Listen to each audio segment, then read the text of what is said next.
Hello, and welcome to Tea is Good, Books Are Better, the podcast where we drink tea and talk about books. I'm Raven. I'm Jessica. Amazing. How did it go so well again? Maybe it's because I've been talking into it for a good 30 minutes now. Warmed it up a little. Oh yeah, warmed up the microphone. That's what it needs.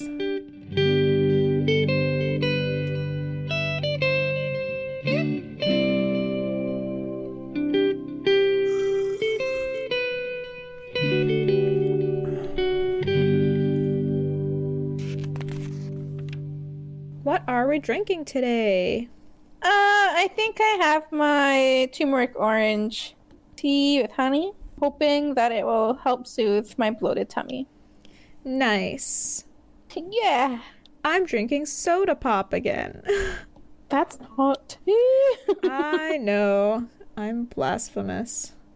Is it Pepsi or Coke? It's Dr. Pepper Zero. Okay. Yep. Gross.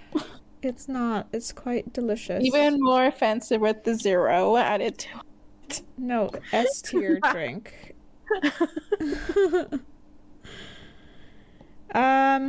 was I gonna say? Shit. That always Do you happens want to me to summarize what happened last time? Yeah. Well, I was gonna say something So- else about tea drinking or tea making, but now I don't remember. Takes forever. You don't have time for it after dinner? No, it wasn't that. I've already said that shit.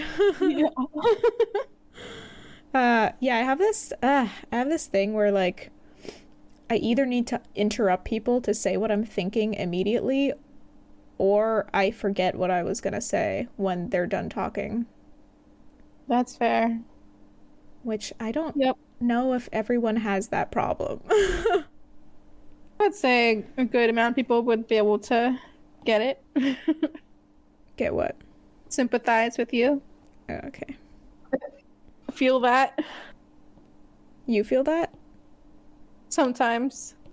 Sometimes I wait and then the conversation moves on and then it's awkward to bring it back. Right. That too. So sometimes it is good to bounce in. Yeah, I just feel Like, so... just shove your way in. Me too. It feels so rude. I know. But it's like, I'm literally gonna forget what I was gonna say if I don't say it right now. But also, is it valuable enough to be rude and interrupt someone? Yeah. I notice that at work when I observe my coworkers chatting, it's quite common to just jump in and like shove your opinion in there. Oh, yeah? Yeah, and I'm like, oh, You're just standing back Interesting. watching how... that's not rude. Well, Well, yeah, taking notes. I'm like, this is how people do this. Okay. That's how you talk. Oh, that's how you talk to people. this is how you keep conversations going. Oh. Oh, yeah. All right, so where did we leave off? Seraphina. An Escar shows up and forms the trio, which is Seraphina, Glisselda, who's now queen, and Kiggs. Something Kiggs. Lucian. Kiggs. Fiance to Glisselda, but secret love of Seraphina. Oh. I'm so invested in them, though. For real. Seraphina and Kiggs? Yeah. Yeah. And she informs the trio that she and Orma are hiding in Periphery, and she is against the war, and she wants Commandant to plead his case the proper dragon way. Seraphina receives a letter from Orma where he tells her that he thinks half-dragons can link their minds together to create some sort of barrier. Like, An psychic invisible barrier. wall. Yeah. Maybe it can be used to net dragons up. Right. Cool. Let's dive into what chapter are we on? Chapter 2? Yeah, too. Chapter Yeah. 2 of Shadow Scale. I did this. Huh? Weird. Okay. Huh? Huh? Yeah. What? What? Okay. As part of her bedtime routine, Seraphina has to tend to her garden and settle her grotesques. So she does the meditations and appears before the gate. Before she enters, she says the words, "This is my mind's garden. I tend it. I order it. I have nothing to fear." Apparently the garden's a different layout every time that she enters. That I did not always know. finds it familiar. I did not know that either. That's kind of interesting. Mm-hmm. When she enters, she finds herself in Fruit Bat's grove. Fruit Bat, who is, in real life, a 12-year-old boy named Abdo, is sleeping. So she tucks a blanket around him and settles him in. She finds Loud Lad's ravine, and it looks like he's building a boat with wings. So she waves at him, and that's good enough to settle him. Loud Lars. Loud Lad is Lars in real life. Right. And, he's Viridius's paramour. And Viridius is Seraphina's composer boss guy. Yeah. Person. He's like the chief composer of the music court or something. Crown. Yeah. I wonder what that boat with wings is. It sounds like some sort of airship. Yeah. I wonder what translates into real life. Right. Maybe he's making an airplane. Wow. He'd be hailed a genius. He is like a inventor or something though, right? Yeah. Okay.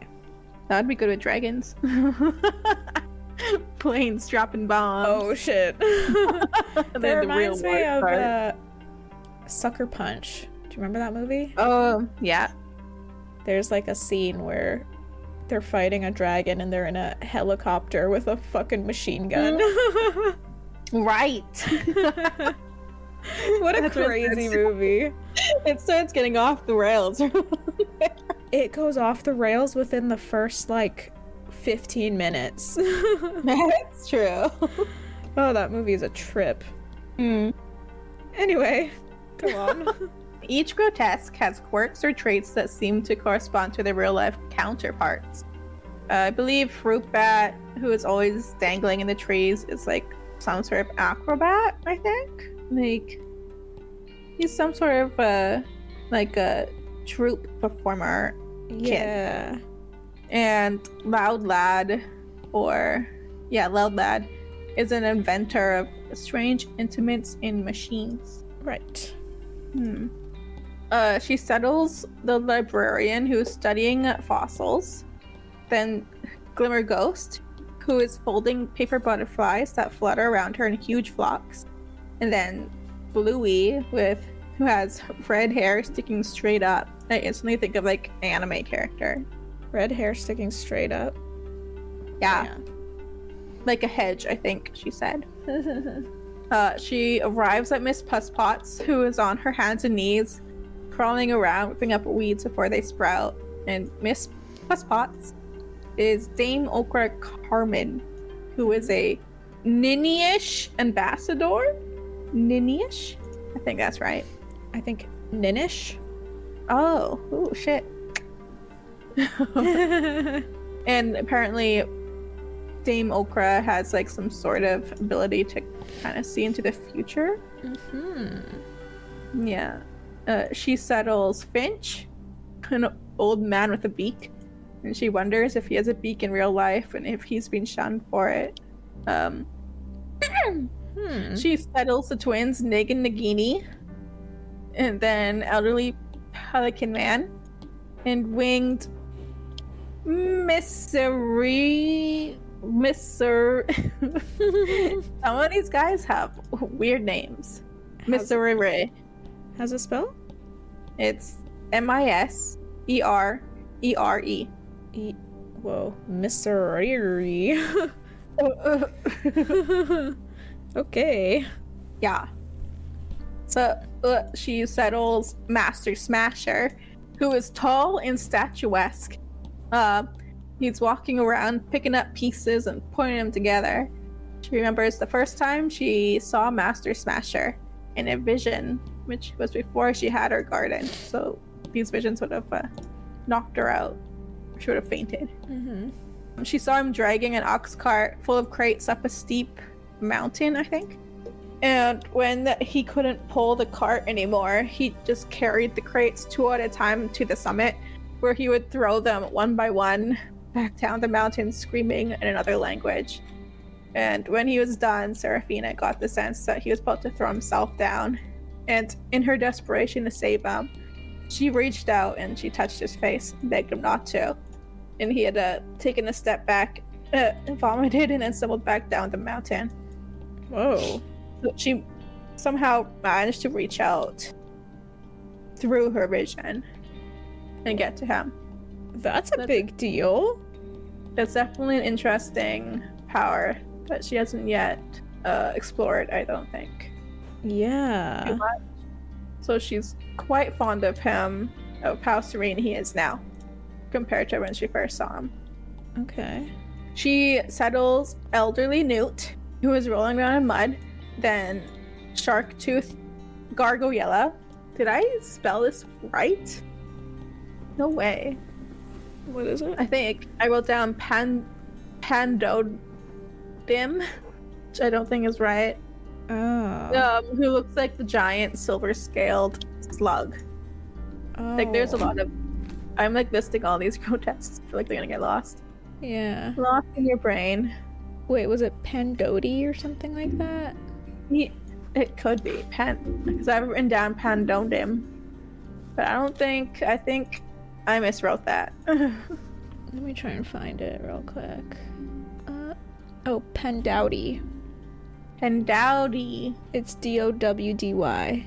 Oh, I have an M hanging out at the end. Okay. Pandowdy. Pandowdy. Who looks like slug. Yeah. She then looks at the wee cottage, which we were talking about last episode. Right. Yeah. Janola resides in, with no intention of entering. She just double checks the padlock on the door, makes sure it's still strong, and walks away.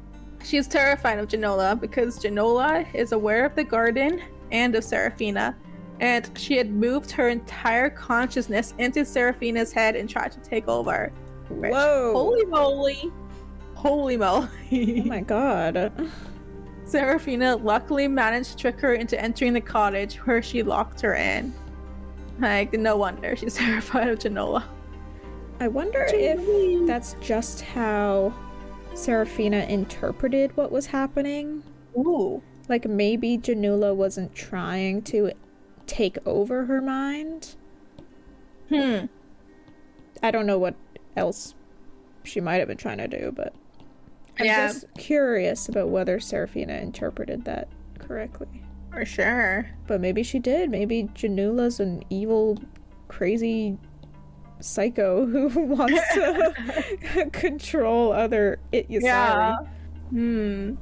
So she heads up to her last grotesque, Tiny Tom. Tiny Tom is a giant. She finds him staggering around, agitated. So she circles around him, talking softly until he calms. Then she grabs his hand and she leads him to his cave and puts it in the bed. Her goal is to create a safe place for all of her grotesques in the real world. Even Janula? Maybe not Janola. Her safe place is locked up in a cabin. Oof. Come on, man. So Seraphina, this might be the next day. Seraphina has to try and see if she and Abdo, Lars, and Dame Okra can get this mysterious barrier working before she can get permission to hunt down the other half-dragons. So she set up a meeting in Viridius's suite. Viridius is minding his own business, composing, aware that this is half-dragon business, so he's not a part of it. Seraphina gives her half-dragon friends her letter to read, and then asks them if they've ever heard of anything like that. Dame Okra is instantly suspicious and refuses to have any part of it, but Abdo's intrigued, and Seraphina asks him if Porphyrians have ever heard of this. Porphyrians. Porphyrians have heard of this. Abdo's scales are in his mouth and tongue, so he's mute, so he answers telepathically. Girl, I forgot about that, and that gives me the ick. Right? That gives me the ick. Like, I'm just imagining how that feels. Yeah, It's like I imagine what it bite. looks like. Silver mouth. Ugh, Like- God. Like in Mad Max when they spray themselves. If it's like scales, it feels like a disease or something. Yeah. I don't know. God, it makes the hair like on the back of my neck stand up to try and imagine it. It sounds pretty gross. So he says that not exactly, but they do know of mind stuff that they call soul light. And it seems basically like that's how he can communicate with them. Or like how he can spot other dragons, half dragons. Through their soul light? Yeah, he can like see. They have a soul light. So Abdo says that Dame Okra's light is spiky like a hedgehog, and Lars is gentle and friendly. But with Seraphina, he sees strands of light coming out of her like umbilical cords, but she doesn't seem to have a light of her own. What? Seraphina is really upset by this. She's like, where's my soul light? She wonders if she's a freak amongst freaks. Oh. Such a teenager thing. Yeah. I'm thinking, like, why not me? She wants to fit in somewhere, right? Yeah. Dame Okra interrupts, asking if they'd be so kind to include them in their conversation, and then immediately warns Abdo not to dare use his telepathy with her. Oh. What the fuck? Can you understand sign language then? No, I think she expects everyone else to translate for her. Jeez. Seraphina tells them what she and Abdo have been talking about, and Lars is down to try. Seraphina is also down to try, but Abdo doesn't seem to think she has much practice in reaching out with her mind. So, set to prove him wrong, she decides to give it a try first. She attempts to meditate, and it takes a little bit because Verilius is playing his little tunes, and Dame Okra is huffing. So it takes a bit, but she eventually enters her garden. She finds the loud lad, and she tries to step through him to join their minds, but it doesn't seem to work. So behind her, Fruit Bat is expressing doubt. Seraphina insists that she's done it before, but Fruit Bat suggests that perhaps her mind may have changed, as it has changed in the time he's known her. And he reminds her of the time that he escaped her garden and wandered into her wider mind. Which I'm like, bro, he too? Oh, shit. Not just Manoa? Uh-oh. She remembers that she had been depressed and he had appeared to comfort her.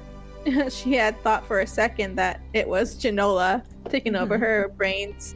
So he tells her that there used to be a hole in the wall that she bricked up, but she gets confused because to her, it's a woven willow fence that's blocking the hole that he made. So Abdo tells her, for her maybe, but for him, her garden is actually a narrow gatehouse. What? Seraphina is confused because she created the place with her imagination, but appearance is subjective. So that is odd. Like for him, they're locked up in a gatehouse. Okay, so if these avatars are representations of the real Ityasari, do the real Ityasari actually enter her mind during this garden tending? I have no idea. Or maybe like somehow she kind of does like reach out to them. Maybe Abdo is just different because he already communicates telepathically. Yeah. Oh, it's just getting more and more confusing to me. Yeah. I'll have to wait till the end of the book for it to explain to us. Right. Tell me more about Genola. Right? She seems also able to use telepathy. At least. Yes. I want to meet Genola.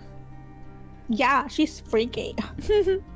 Seraphina asks Abdo if he can try instead to reach out to Lars and then add her into the mix. Mm. Abdo agrees to try. Actually, I should have said fruit bat instead, because they're still in her garden. Right. Fruit bat agrees to try, and then Seraphina feels blinding pain, like her head is splitting into two, and she just starts screaming. She scrambles for her gate, and she exits the garden. She wakes up with her head in Abdo's hands, and he's asking her if she's all right and apologizing, telling her that he shouldn't have tried that through her mind. So Seraphina asks him to try it again with Lars, and they both sit across from one another. Lars tells them that Abdo has an idea and asks Dame Okra to keep an eye out if she sees their soul light. So Dame Okra is skeptical, and Seraphina feels bitter that she cannot see the light. Ooh. They start, and soon enough, Dame Okra shouts, staring at the air above their heads, and then says, well, that's not going to stop a dragon. She then tosses her teacup as hard as she can at the space, and it stops right above their heads and then drops to the floor. Whoa.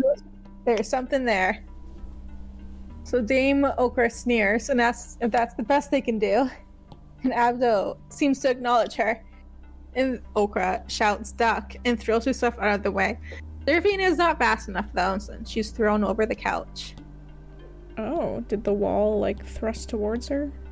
Seems like it like somehow stretched. I went boom. Okay. So that's interesting that it can be offensive too. Mm-hmm. She wakes up laying on a day bed with Dame Okra sitting with her. Okra tells her that Abdo was in hysterics, but she had sent them away because she wants to talk to her in private. Oh. Okra is against finding the other half-dragons, and she thinks it's a bad idea. What is her problem? Miss Negativity. Yeah. Seraphina says that she doesn't have to participate, andOkra's like, oh, don't worry, I won't. But she still doesn't think that Seraphina's wistful wishes of forming a family with them is very smart, and she like mocks her. Rude. It's not very nice, Okra. Who hurt her? Who did this to our old lady? Yeah.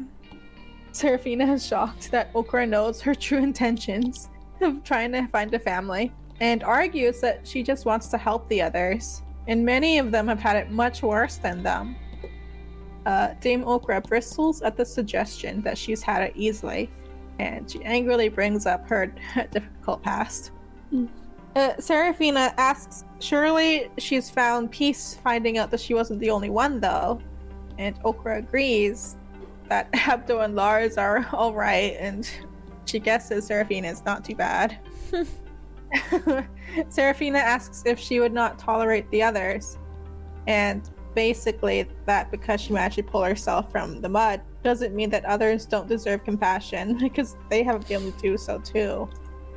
And Okra like somewhat agrees, but she warns Seraphina that some of the half-dragons that she's going to bring back may be damaged beyond repair. Okra reminds her Okra reminds her that she is the gift of premonition, and she has seen a truly unpleasant one who will not make this end well. Okra gets up to leave and says that when all this goes to shit, at least she will have the pleasure of saying I told you so. And she leaves Seraphina alone with her headache. Is it Janula? I wonder if it's Janula. Oh shit. But also, is that too obvious? Like, is Janula maybe a red herring and it's actually like Tiny Tom or something? Or Master Smasher. Yeah. Turns out it's Abdo. Oh my god! What if it was? That would be like the biggest, what do you call it? That's an upset. Holy shit. Yeah. But for now, my money's on Janola. Janola? Yeah. Yeah, that's that. Cool. Hey everyone, just a quick aside. We just became affiliates of Buzzsprout, which is the hosting platform we use for our podcast. If you are interested in creating your own podcast, please consider using Buzzsprout. It made it easy to get our podcast on Spotify, Apple Podcasts, and dozens of other streaming platforms. They also provide you with a podcast website, detailed analytics to see how your episodes are performing, and tons of guides on how to improve your listenability. And if you follow our link in the episode description, you will get a $20 Amazon gift card when you sign up for a paid plan, and it helps support our show. Thank you. Back to the episode. Okay, Chapter 3 of Shadowscale. Oh. By the next morning, Seraphina's enthusiasm to find the other Ityasari is restored. Even if she can't participate in the invisible wall, she is the only one who can connect to the others mentally and find them. True. Before bed, she had written to Glisselda about Abdo's and Lars's success. This morning, she is summoned to the Queen's suite. When Seraphina arrives, she sees Queen Lavanda in a wheeled chair being fed porridge by Glisselda and Kiggs. The old queen had never recovered from the events of midwinter. The poison had been neutralized, and the physicians saw no other causes for her continued illness. They hypothesized a series of small strokes, but most of the human population of Gored believed it to be grief. Queen Lavanda had outlived all of her children. Laurel, Kig's mother, had died years ago, but Prince Rufus and Princess Dion were both murdered in short succession at midwinter. Damn, this poor lady. No, that daughter, I don't remember. Was she killed around Imland time? Princess Dion? Yeah. Yeah. Or was that before? No, yeah, she was poisoned at the same time as Queen Lavanda. Ooh, that's devastating. But Queen Lavanda survived and Princess Dion did not. Yeah. Glisselda tells Seraphina that she and Kiggs had already started planning, and Fina is to live in 6 days. Glisselda explains that officially, Seraphina will be an emissary of the Goredi crown, but her main objective is to find the Ityasari. Kiggs suggests to Glisselda that they should ask Commandant to authorize the use of a thnick for Seraphina. That's hard to say. Thnick. Oh my god, I thought you were saying snake. I'm like, huh? No. I don't know that. It's Thnik. Thnick. Oh. How would you say like that word. Yeah, it's weird. Thnick. Snake. But apparently it's a long-distance communication device created by Quagoodles. Quagoodles? Which are like another species of dragon. Glisselda gets angry at the mention of Commandant, and her anger upsets the old queen. Glisselda comforts her and mentions to Kiggs that they should get married tomorrow, so that Queen Lavanda can have one happy thing in her life before she dies. Yeesh. That's too bad. Kiggs mumbles incoherently and does not look at Seraphina. Like, pointedly does not look at her. Glisselda then dismisses Seraphina so that she can console her grandmother.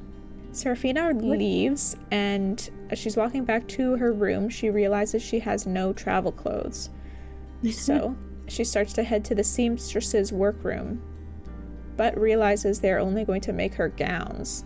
So she redirects to a different door where a man answers and tries to point her to the ladies' door. But Seraphina interrupts him and asks how fast he can make her riding breeches. Breeches? Nice. One of those. Which, Maybe breeches. Breeches? Is it breeches? Or is it breeches? I don't know. Yeah, let's look it up. I read this a lot during the Song of Ice and Fire. But I didn't question it at all. Here we go. Britches. Okay, it's breeches. Oh, breeches. I was wrong. Yes. That's okay, now we know. And knowing is half the battle, as Jake would say. Does he say that? It's from something, but he does say that. Okay. Over the following days, Abdo and Lars practice linking their minds, often under the watchful eyes of Queen Glisselda, Prince Lucian, and even Ardmagar Commandant. Ardmagar is such a funny word. Ardmagar. There's a lot of funny words in this book. There is. Ityasari, Sarantrai, Sar, Ardmagar. Periphery. Porphyry. Yeah. Guess I'm saying it wrong again. Ninish. Abdo practices moving the mind net, as Seraphina begins calling it. Glisselda is impressed and thinks Abdo and Lars could do some good on their own if Seraphina isn't able to locate the other 8 Yasari. Ardmagar Commandant scoffs at this, saying the size of the mine net currently could not protect even the castle, let alone the city. Sure. Glisselda argues that every bit helps, but the Ardmagar argues that the dragons may even be able to see the net, even if he can't right now in his human form. Ooh, That you should try. Right? Just transform and check it out then, dude. Yeah. Glisselda gets frustrated by his lack of faith. Mm-hmm. Sensing the need for her intervention, Seraphina jumps in and tells Glisselda that she would like Abdo to travel with her.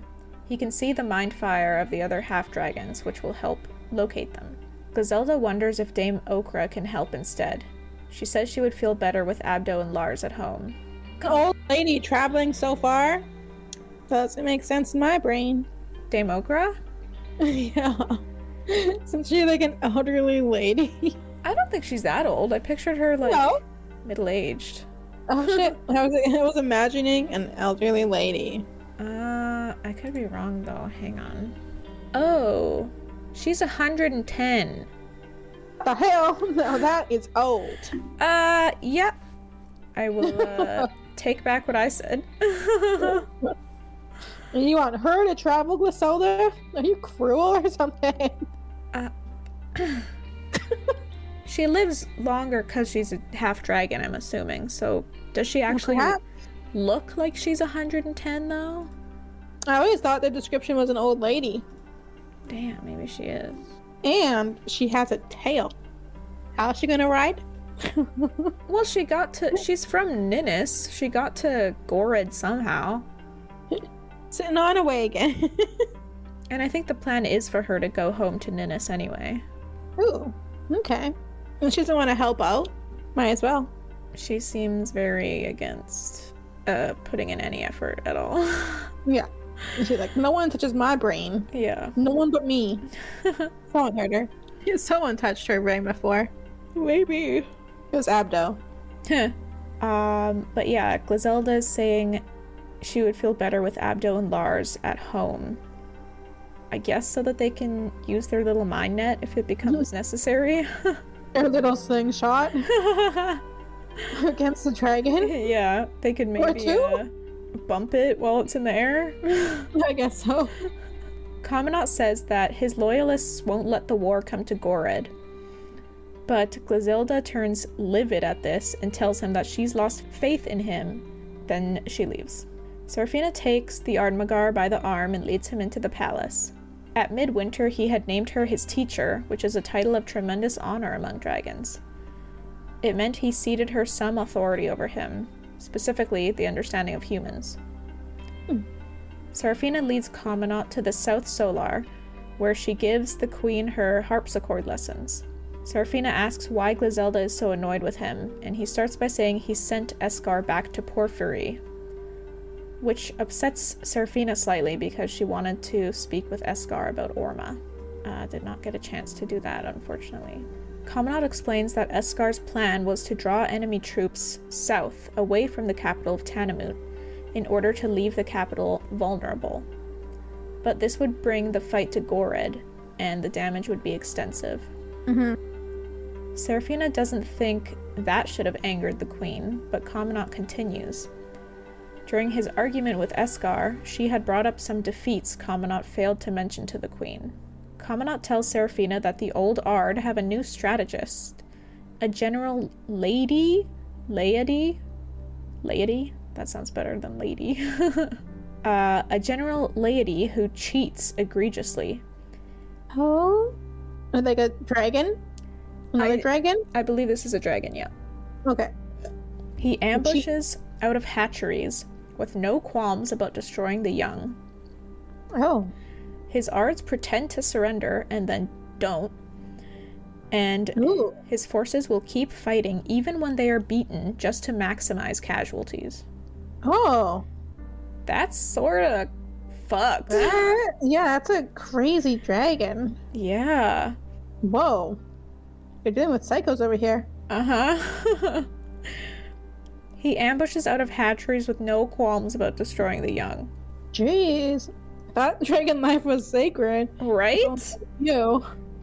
And he keeps fighting even when they're beaten? Yeah. Just kill as many as we can. Yep. Doesn't sound like he cares much about their own casualties either, which is like, whoa. Who appointed this guy?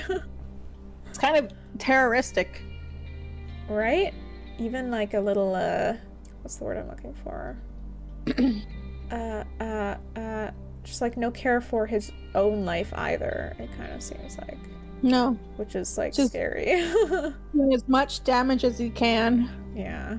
But Kaminat admits he kept this information from Glisselda because she is young and gets emotional. I mean, fair, but can't make that choice. Right? She's the queen now. Seraphina advises him to be more transparent. Glisselda might get upset when she hears bad news, but her emotions will pass. Fina also advises him to make a grand gesture of goodwill to reignite the queen's trust. He could go to the front lines for a while, or dedicate an ard to the protection of Lavandaville, whatever might convince Glisselda that he cares for Gored's safety. Kaminat sees sense in what she's saying and says he will consider what is best. He then takes her hand and places it on the back of his neck as a show of submission. Phew. Yeah. A real dragon teacher would have bitten him, Seraphina knows. Seraphina should have pinned him. Right? She just fucking... Rawr! Right? You're half dragon. Embrace that side. Fucking do Right. it. Right. Fina finds Abdo to ask about accompanying her on her travels. I thought Glisselda didn't want this? She also going behind Glisselda's back. Yeah, I don't know what's happening here. Yeah. Slightly confusing. Abdo says he needs to ask his family, as he's not yet an adult. He says this telepathically, of course. The next morning, Abdo brings his grandfather, Tython, to meet Seraphina. Tython had been traveling with Abdo's dance troupe. He only speaks Porphyrian, so Abdo translates for Fina through their minds. Abdo's grandfather explains that Abdo belongs to the god Chakon. Abdo's mother is a priestess of Chakon, and he was born to be the successor of their revered Ityasari priest. But he had resisted this calling and ran away.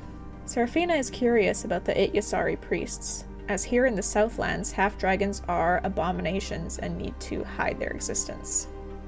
Yeah. Sounds like Porphyry is kind of a safe haven for half-dragons. So, Tython keeps Abdo safe in the hope that one day Abdo takes up the yoke he was born to bear. He wants Seraphina to understand the duty Abdo is destined for if she takes him with her. Seraphina insists she will keep Abdo safe, and Abdo and Tython leave. Seraphina wonders what it means practically for Abdo to be the property of a god. I do too. There's a knock on the door and Seraphina opens it to see Lucian Kiggs. Ooh, Kiggs! Her heart stutters when she sees him. She invites him in and Kiggs gives her a chain from which hangs 2 pendant thnicks. what? Thnicks. Huh? Phoenix? Thnicks. Thniks. Nix. Thnicks. That weird word. Which Kiggs explains Kaminat handed over fairly easily. Kiggs shows her that the bronze thnick links to one they've given to Dame Okra, who intends to let Seraphina travel around while she stays valiantly at home in Sagosh, the capital of Ninnis. Nice. So that's how I know she plans to travel home. Yeah. The Sweetheart Knot Thnick connects with the master box in Zelda's study. She wants to hear from Fina twice a week. If she doesn't, she will fret, and her fretting has international consequences now. That's So, like, these are things used to make calls? Yeah, some sort of long-distance communication devices. Okay. Yeah. It sounds like what a sending stone would be in Dungeons & Dragons. Okay. Kiggs hands Seraphina some documents she will need, including letters of introduction, a list of Pyria ingredients to order on the Crown's behalf, a list of certain people of interest, etc., etc. Finding the Ityasari is Fina's priority, but she may as well encourage the local gentry to commit aid to Gored as she travels. To Gored? To commit aid to Gored. Right. So as she travels to Ninnis and Porphyry, which I assume she's going to both of those places, maybe Sam as well. Sam. Yeah, she is going to be asking them to commit their aid to Gored. Does that make sense? Yeah. I thought you were talking about a person named Tagored. Oh, no. Seraphina takes the documents and jokes that it's nice to have legitimacy, which is meant as a playful burn about Kiggs' bastardy. Oh! He likes it, though. Yeah, Seraphina knows he has an odd sense of humor about it, so he just kind of laughs. He likes it spicy. Yeah. What's it called when you like being hurt? Masochism? Sadism? Masochism. Masochism. Right. Hurt emotionally is hard. Yeah. It's hardcore. Ooh, hurt me more. Lucian says he will miss her, and she says she already misses him and has been missing him for the past 3 months. Kiggs admits he didn't think it would be this hard to not see her or speak to her, and he starts to defend his actions, but Seraphina says he doesn't need to do that. She agreed to it. But the prince picks up her past tense use of agreed, and Fina loves him for his astuteness. She crosses the room and grabs the book Kiggs had given her, called Love and Work, which she waves at him. He already knows what she is going to quote. There is no pain in truth, no comfort in lies. But Kiggs counters, saying that the truth will only hurt Glisselda. She's been through enough and is dealing with a lot. He says he will see her through this and suffer anything on her behalf until she's through the storm. Seraphina snaps that it sounds so noble when Kiggs says it like that. But he says he's only trying to be kind. Seraphina says the day for the truth will come, and Kiggs believes that with everything he has. Yeah. So it sounds like Seraphina wants to tell Glisselda the truth, but Kiggs thinks that's a bad idea right now? Yeah. And he's also... I think it sounds like he's saying that he will choose Glisselda over Seraphina just because he's devoted to his cousin more, maybe, or as the queen, she needs more support. Okay, this is where I'm a little confused. He says that he does believe the day for the truth will come after Seraphina says that.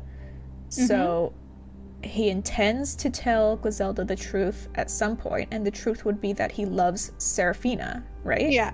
Okay. I wonder if he means this like after the war, after everything is settled, and Glisselda probably doesn't need him. Right. Okay. Yeah, maybe that's it. So right now she's like trying to handle a war, and she's brand new to being queen, so it's kind of a lot. Also, her mom just died and her grandmother is like on death's door. And yeah, so he's saying Glisselda's dealing with a lot. Like, I don't want to dump this on her plate right now. Yeah, it's too much for her. Yeah. It's gonna spill over. Yeah. But it sort of sounds like Seraphina is fine with that. Yeah, she would be fine with telling Glisselda right now. Yeah, but she also sees where Kiggs is coming from. And she also loves Glisselda. Yeah. So I think she's respecting Kiggs's decision. But it sounds like it's not exactly her decision. Nah. She wants to declare her love for him now. So that they can smooch. Yeah. Again. Kiggs then gifts her with one last thing. A saint's medal depicting the image of Saint Capiti. A woman holding her head on a platter. Which is badass as fuck. Yeah, I love that. Yeah, I want this as a tattoo now. Like, that's cool. That is sick. Holy shit, I might actually get that as a tattoo. Ooh, do it. Hell yeah. It sounds awesome. Yeah. Metal! It's metal! Hell yeah. Saint Capiti is Seraphina's public patroness. public because she has another one. When Seraphina was an infant, the Psalter had chosen Saint Gertrudis, the heretic, to be Seraphina's patron, but the quick-thinking priest had substituted Saint Capiti in the moment. Okay. Because I guess being connected to the heretic saint would be bad news, and she would probably be shunned by society. But what is this ceremony where they like assign patrons to babies? Right, and it almost, because he had to change it last second, so it's almost like this assigning somehow it's like random, or just like comes, like he's not like actively choosing. So there was a psalter and a priest, it sounds like, at this ceremony. So I don't really know what a psalter is or what the difference is, but let me quickly look up what a psalter is. Psalter. Oh, I see. A psalter is a book, like a book of psalms. Okay, like a Bible? Yes. A copy of the biblical psalms, especially for liturgical use. So a psalm is a sacred song or a poem. So it's not the Bible, but it's like, do you remember those books that would be in the church pews that had just like the songs in it? Yeah. So it'd be one of those, I guess. It sounds like maybe during this ceremony, the priest would flip through the psalter and like maybe stop on whatever one feels right, or so maybe it is random. Because it must be if they're gonna last second be like changing it.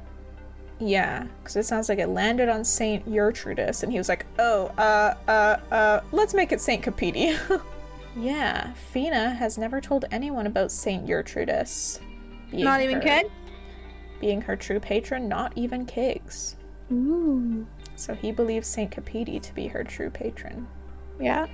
Kiggs wishes her luck and tells her whatever she finds on the road, she has a home and friends to come back to, and he seems to be holding back some emotion as he says this. Which, like, oh. I wonder if he thinks she's not going to come back. Oh, does he think she's gonna leave and find the other Ityasari and then just stay away?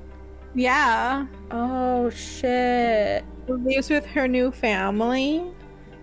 Or she'll, like, keep searching, even if she can't find them. She'll just keep searching forever so that she never comes back. Damn. Seraphina realizes he's right. She feels at home here and has friends. What gap is she trying to fill by seeking out the Ityasari? When will that emptiness be filled? Which, like, whoa. What is this gap that she's trying to fill? Does she just, I guess she doesn't feel like she fits in? Yeah, I guess she doesn't really have a family other than Orma, and he's gone now? Yeah, she's alone. Yeah. And then she doesn't even have Kiggs with her anymore. Yeah. I think just basically Glisselda. Maybe the other Ityasari. Ityasari.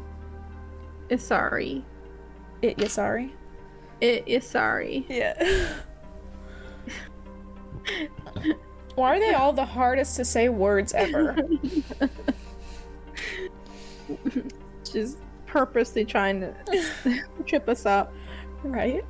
So Kiggs leaves, and Seraphina packs the book and the medallion into her bags. And that's the end of chapter 3.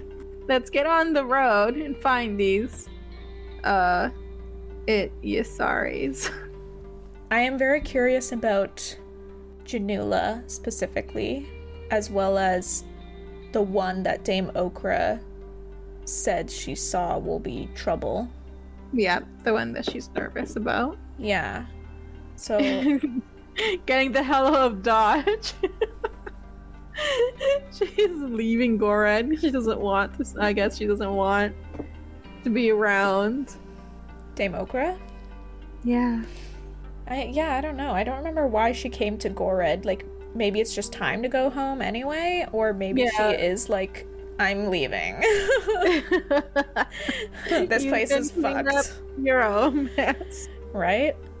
So I'm curious about those situations, but at the same time, I'm kind of bummed that she's leaving Gored, because like I really like her dynamic with Kiggs and Glisselda. Oh yeah. So are we just not gonna see them for like the rest of this book? Perhaps not. That fucking sucks.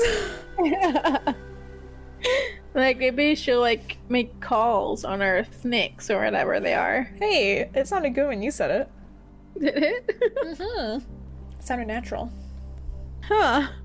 And that was guessing. No, yeah, it sounded good.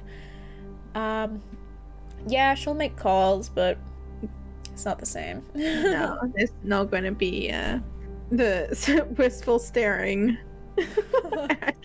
Well, I'm imagining the dynamic from the first book where like Kiggs and Seraphina and Glisselda are like trying to solve this mystery together, and it was super fun. Oh yeah, that was fun. And that's gonna be Seraphina all on her own. I guess with Abdo now. Yeah. The Abdo's true okay. The true villain. Yes, the true villain of the whole story. Abdo's fine. He's like cute, but It's alright. his mouth gives me the ick. And Just also keep that mouth closed. yeah. Don't make me imagine it. And he just doesn't have the same like chemistry with Seraphina the way that she has with Kiggs and Glisselda. That's true. There Even isn't much Orma. there. That's true. Like Orma's awesome. And now he's gone too? Ah. Well, maybe some of these other Ityasari will be super fun. Yeah, hopefully.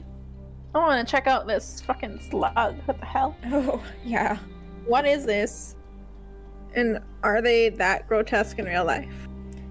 Right? Like, do they look like how they look? Do the avatars look like how they look in real life? Because I feel like Dame Okra and Loud Lad and Abdo all did because Seraphina recognized them in real life. Yeah, like at least have like similar traits somewhat. But, ugh. Ugh. So did this half dragon just come out as a fucking mutant slug? Must be from Periphery. If they were allowed to live that long. If it's such a blasphemous thing to happen. Right. Also, this Saint Gertrudis stuff. I'm curious what will happen when people start finding out that her That real she's a heretic? patron is Saint Gertrudis, the heretic. Because it's gotta happen at Yeah. some point, so...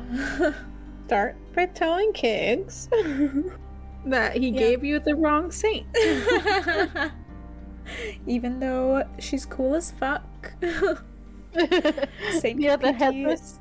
Yeah. Sounds awesome. Holding her head on a platter, that is so sick. Morbid as fuck, and I love it. Yeah. Are we freaks? A little bit. I feel like normal people would look at that and be like, ugh. Right. But for me, I look at someone with a tongue made of scales, and that's what makes me go, ugh. Yeah, well, that's like, what is it? Body horror. Yes! Thank you! That's what it is. I've been trying to put something on the tip of my tongue. It's a genre of horror, and it's the worst. Yeah, I can't with that stuff anymore. I used to watch, like, all the Saw movies, and they did not bother me, but Yeah. I can't anymore. I don't know what happened.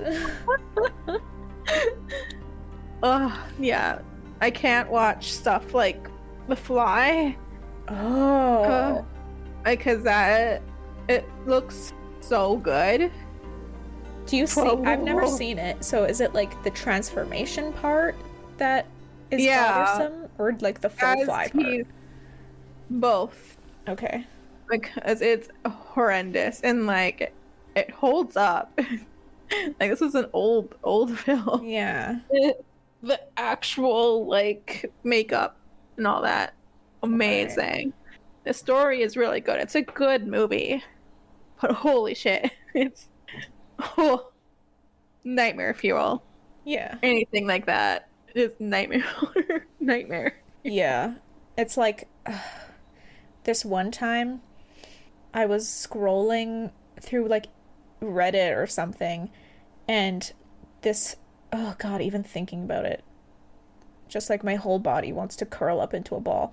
I was scrolling through probably Reddit, and I saw an image of a dog, and it was like of the dog's ear, and the dog had like ear mites or something living in its ear. So the inside of the dog's ear was full of like pussy boils that filled the inside of its ear and like completely blocked it, and it was so fucking disgusting. I have not been able to get that image out of my head since I saw that like 6 or 7 years ago. Yikes. Yeah, and that's gross. I don't know why it bothers me so much, but it's, yeah, something about, I don't know, maybe it's something to do with like relating to my trypophobia, which is like the fear of holes and like clusters. Oh. And people hypothesize that that fear like comes from what diseases look like on the skin. Yeah. Sure. Yeah. So maybe like my true fear, what my trypophobia comes from, is like body horror? Body horror? Yeah. Yeah. I don't know, but Could holy very shit. well be. Even thinking about this is making me hot and sweaty. Parasites will always be disgusting. Oh, God. Anyway, I can't even describe properly like how nasty this thing looked. You don't gotta. Yeah, don't look it up. It will haunt you forever if you're anything like me. All right, so let's end this episode on that cheerful note. Thank you guys so much for listening. If you want more of the podcast, you can connect with us on Instagram.